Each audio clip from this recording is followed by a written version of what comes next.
உயிருக்கு ஆபத்தான நிலையில் அனுமதிக்கப்பட்டவரை வெற்றிகரமாக அறுவை சிகிச்சை செய்து சென்னை ஜெம் மருத்துவமனை மருத்துவர்கள் காப்பாற்றியுள்ளனர்.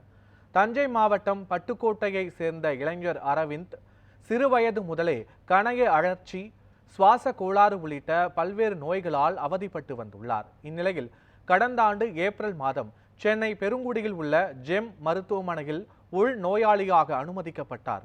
உயிருக்கு ஆபத்தான நிலையில் இருந்த அவருக்கு 3 மாதம் அறுவை சிகிச்சை பிரிவில் வெண்டிலேட்டர் உதவியுடன் சிகிச்சை அளிக்கப்பட்டது. தொடர்ந்து அவருக்கு மருத்துவர்கள் சிறுநீரக அறுவை சிகிச்சை செய்தனர்.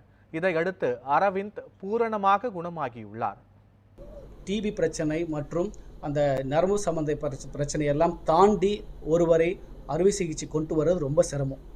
அதையும் தாண்டி தக்க சமயத்தில் இருக்கக்கூடிய மருத்துவம் மற்றும் அறுவை சிகிச்சை தாண்டி இவர் டிரான்ஸ்பிளான்ட் பண்ணோம். டிரான்ஸ்பிளான்ட்லேயும் சிக்கல் இருந்தது, ஏன்னா ஃபுல்லாக மேட்ச் ஆகலை. அதற்கும் ப்ரிப்பேர் பண்ணோம். அந்த பிளாஸ்மா எக்ஸ்சேஞ்சுன்னு சொல்லி அவருடைய எதிர்ப்பு சக்தி எல்லாத்தையும் மாடிஃபை பண்ணி நம்ம அந்த டிரான்ஸ்பிளான்ட்டை பண்ணோம். டிரான்ஸ்பிளான்ட் பண்ணதுக்கப்புறம் ஏற்படக்கூடிய அந்த இரத்த கசிவு சில டைம் ஏற்படும். அதையும் தக்க சமயத்தில்